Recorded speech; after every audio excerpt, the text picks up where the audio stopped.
നമസ്കാരം സുഹൃത്തുക്കളെ, ഓൺലൈൻ തട്ടിപ്പുകാർ നിങ്ങളെ വലയിലാക്കുന്നത് എങ്ങനെയെന്ന ചെറിയൊരു മെസ്സേജാണ് ഇന്ന് ഈ വീഡിയോയിലൂടെ ഞാൻ പറയുവാൻ പോകുന്നത്. ഇന്ന് നമ്മുടെ ജീവിതം മൊത്തം ഒരു ചെറിയ ഫോണിനുള്ളിലാണ്. രാവിലെ എഴുന്നേൽക്കുന്നത് മുതൽ രാത്രി ഉറങ്ങുന്നത് വരെ പണമിടപാടുകളും തമാശ പറച്ചിലും ഒക്കെ ഇതിലൂടെയാണ്.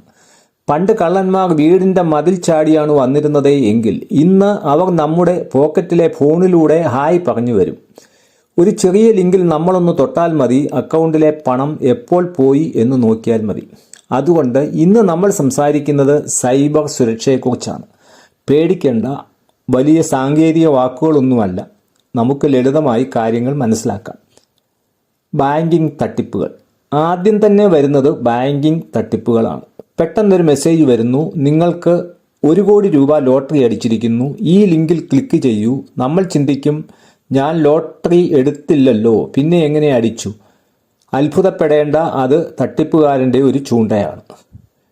ഇനി ചിലപ്പോൾ ബാങ്കിൽ നിന്നാണെന്ന് പറഞ്ഞ് ഫോൺ വരും. സാർ, നിങ്ങളുടെ ATM കാർഡ് ബ്ലോക്കായി, പെട്ടെന്ന് KYC അപ്ഡേറ്റ് ചെയ്യണം, ആ OTP ഒന്ന് പറഞ്ഞ് ഓർത്ത് വയ്ക്കുക. നിങ്ങളുടെ ബാങ്ക് ഒരിക്കലും ഫോണിലൂടെ OTP ചോദിക്കില്ല. ബാങ്ക് മാനേജർ നേരിട്ട് വന്നാലും OTP കൊടുക്കരുത്. പണം പോയാൽ പിന്നെ പരാതിപ്പെട്ടിട്ട് കാര്യമില്ല. അടുത്തതാണ് ഫിഷിംഗ് മെസ്സേജുകൾ. ഫിഷിംഗ് എന്നാൽ മീൻ പിടിക്കാൻ ചൂണ്ടയിടുന്നത് പോലെ തട്ടിപ്പുകാർ നമ്മളുടെ വ്യാജ വെബ്സൈറ്റുകളുടെ ലിങ്ക് അയച്ചു തരുന്നതാണ്. ആമസോൺ ആണെന്നോ ഫ്ലിപ്കാർട്ട് ആണെന്നോ തോന്നിപ്പിക്കുന്ന പേജുകൾ. 10,000 രൂപയുടെ ഫോൺ വെറും 500 രൂപയ്ക്ക് കിട്ടുമെന്ന് കണ്ടാൽ നമ്മൾ ആവേശത്തോടെ അതിൽ ക്ലിക്ക് ചെയ്യും. അവിടെ നിങ്ങളുടെ പാസ്വേഡും കാർഡ് വിവരങ്ങളും നൽകിയാൽ പണിപാളി. ഇങ്ങനെയുള്ള ലിങ്കുകൾ വന്നാൽ ആദ്യം അതിൻ്റെ സ്പെല്ലിംഗ് ആണ് ശ്രദ്ധിക്കേണ്ടത്.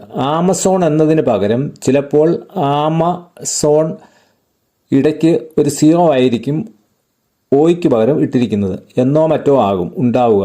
അങ്ങനെ കാണുമ്പോൾ പുലിയെപ്പോലെ ഇരിക്കുമെങ്കിലും സംഗതി വെറും എലിയാണ്. ഇത് വ്യാജ ലിങ്കുകളായിരിക്കും.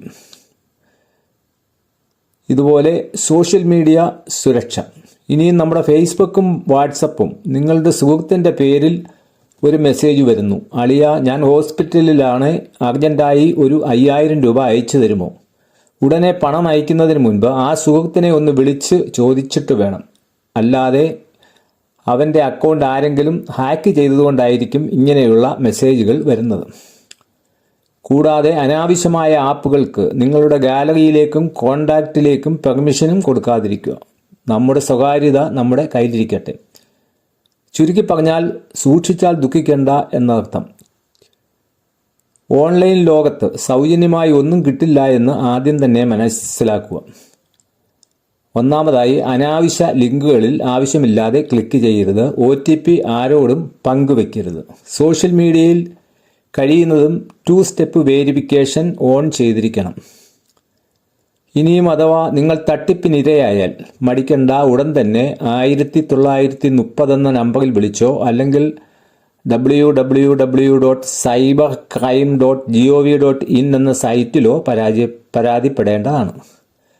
ഇന്ന് സാധാരണ നമുക്കൊക്കെ സംഭവിക്കുന്ന ഒരു കഥ കൂടി പറയാം. ഒരു ദിവസം ഉച്ചയ്ക്ക് സന്തോഷ് എന്നയാൾ ഊണൊക്കെ കഴിഞ്ഞ് ഉമ്മറത്തിരിക്കുമ്പോഴാണ് ഫോണിൽ ഒരു മെസ്സേജ് വരുന്നത്. കിലുങ്ങുന്ന ശബ്ദത്തോടെ ആ മെസ്സേജ് ഇങ്ങനെയായിരുന്നു: അഭിനന്ദനങ്ങൾ, നിങ്ങൾ 25 ലക്ഷം രൂപയുടെ ലോട്ടറി വിജയിച്ചിരിക്കുന്നു. നിങ്ങളുടെ ഭാഗ്യം പരീക്ഷിക്കാൻ താഴെ കാണുന്ന നീല ലിങ്കിൽ ഉടനെ ക്ലിക്ക് ചെയ്യൂ. സന്തോഷിൻ്റെ കണ്ണു തള്ളി. സന്തോഷെ, നിന്റെ കഷ്ടകാലം തീർന്നുവെന്ന് സ്വയം പറഞ്ഞുകൊണ്ട് ആവേശത്തോടെ ആ ലിങ്കിൽ ഒരു ക്ലിക്ക്. ഉടനെ ഒരു വിദേശ സുന്ദരിയുടെ ഫോട്ടോ പ്രൊഫൈൽ പിക്ചർ ആക്കിയ ആ വാട്സപ്പ് നമ്പറിൽ കോൾ വരുന്നു. ആ കൗശലം, അപ്പുറത്തു നിന്ന് വളരെ മാന്യമായ സംസാരം: സാർ, ഈ പണം അയക്കാൻ ബാങ്കിന് ഒരു ചെറിയ ഫീസ് അടയ്ക്കണം. പിന്നെ നിങ്ങളുടെ ഫോണിൽ ഇപ്പോൾ വന്ന ആ 6 അക്ക OTP ഒന്ന് പറഞ്ഞു തന്നാൽ ഉടൻ പണം അക്കൗണ്ടിൽ എത്തുന്നതുമാണ്. സന്തോഷ് വിചാരിച്ചു, 25 ലക്ഷം കിട്ടാൻ ഒരു OTP കൊടുത്താൽ എന്താ കുഴപ്പം? സന്തോഷ് അത് പറഞ്ഞു കൊടുത്തു. മിനിറ്റുകൾക്കുള്ളിൽ സന്തോഷിൻ്റെ ഫോണിൽ അടുത്ത ഒരു മെസ്സേജ് വന്നു. പക്ഷേ ആ പണം വന്ന വകയിലല്ലായിരുന്നു, പണം പോയ വകയിലായിരുന്നു OTP മെസ്സേജ് വന്നത്. സന്തോഷ് വിയർപ്പ് മുട്ടി ബാക്കി നോക്കിയപ്പോൾ അക്കൗണ്ടിൽ ഉണ്ടായിരുന്ന മകളുടെ കല്യാണത്തിന് കരുതി വെച്ച 50,000 രൂപയും പോയിരിക്കുന്നു. ഇവിടെ സംഭവിച്ചത് എന്താണ്? ആ സുന്ദരിയുടെ കോളും പോയി, 25 ലക്ഷവും പോയി, ഒപ്പം ദാസപ്പൻ്റെ സന്തോഷിൻ്റെ ബാക്കി ഉണ്ടായിരുന്ന പണവും പോയി.